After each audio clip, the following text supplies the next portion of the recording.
អរគុណយើងបន្តទៅព័ត៌មានមួយទៀតទូរទស្សនិកជនតេតងទៅនឹងខាងក្រសួងសុខាភិបាលវិញគឺបានស្នើទៅដល់ក្រមគ្រូពេទ្យបាទសូមឲ្យជួយពង្រឹងការជួយសង្គ្រោះមេដាទារកនិងកុមារដោយលើកឡើងថាសុខុមាលភាពបាទមេដាទារកនិងកុមារគឺជាកត្តាសំខាន់ខ្លាំងណាស់ដែលគ្រូពេទ្យត្រូវយកចិត្តទុកដាក់មើលថែពួកគេឲ្យមានប្រសិទ្ធភាពព្រោះពួកគេជាវាសនាអនាគតប្រទេសជាតិលោកជំទាវអាវ៉ាន់ឌិនបាទដែលជាអគ្គនាយកបច្ចេកទេសសុខាភិបាលនៃក្រសួងសុខាភិបាលនៅក្នុងពិធីសិក្ខាសាលាបាទរៀបចំផែនការសកម្មភាពនិងថវិកាប្រចាំឆ្នាំ2019សម្រាប់កម្មវិធីសំណុំបាទសមាហរណកម្មសេវាសុខភាពមាតាទារកនិងកុមារសម្រាប់ខេត្តបាត់ដំបងពោធិ៍សាត់និងបៃលិនដែលធ្វើឡើងរយៈពេល3ថ្ងៃនៅខេត្តសៀមរាបចាប់ពីថ្ងៃទី28ដល់ថ្ងៃទី30ខែវិច្ឆិកា2018បានថ្លែងថាសុខុមាលភាពមាតានិងទារកកុមារជាកត្តាសំខាន់បំផុតដែលជាផ្នែកមួយចេញពីគោលនយោបាយសុខាភិបាលនៃរដ្ឋាភិបាលកម្ពុជាក្រោមការដឹកនាំរបស់សម្ដេចតេជោ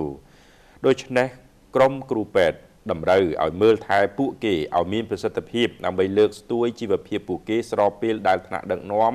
កំពុងយកចិត្តទុកដាក់ចំពោះស្ត្រី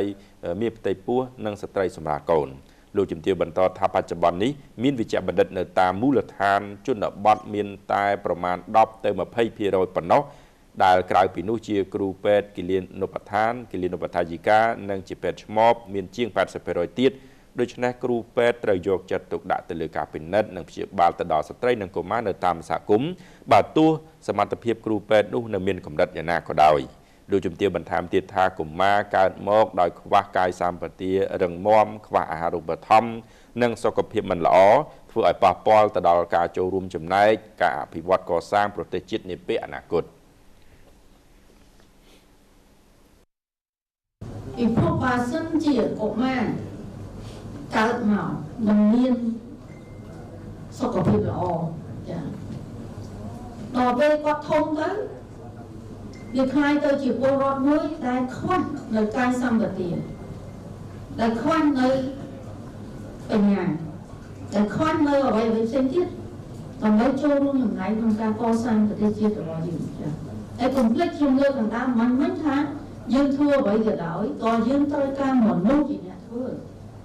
អញ្ចឹងយើងត្រូវការមនុស្សដែលធ្វើនឹងមនុស្សដែលមានសមត្ថភាពចាមានជំនាញពិតប្រាកដចាមនុស្សដែលមានភាពឆ្លាតយឺនវៃដែលអាចធ្វើអ្វីស្របទៅតាមគតិបណ្ឌិតត្រឹមត្រូវបាទលោកជំទាវក៏បានអំពាវនាវទៅដល់មន្ត្រីសុខាភិបាលទូទាំងប្រទេសត្រូវបន្តយកចិត្តទុកដាក់បម្រើប្រជាពលរដ្ឋដោយស្មោះអស់ពីទឹកចិត្តជាមួយនឹងអាកប្បកិរិយាប្រកាន់ខ្ជាប់នៅក្បួនវិជ្ជសាស្ត្រត្រឹមត្រូវនិងក្រមសីលធម៌វិជ្ជាជីវៈខ្ពស់ហើយជាមួយគ្នានោះដែរលោកជំទាវក៏បានលើកឡើងពីបញ្ហាប្រឈមរបស់មាតាទារកនិងកុមារនៅពេលដែលជួបគ្រោះមហន្តរាយផ្សេងក្រមគ្រូពេទ្យត្រូវតែមើលថែនិងព្យាបាលឲ្យបានទាន់ពេលវេលា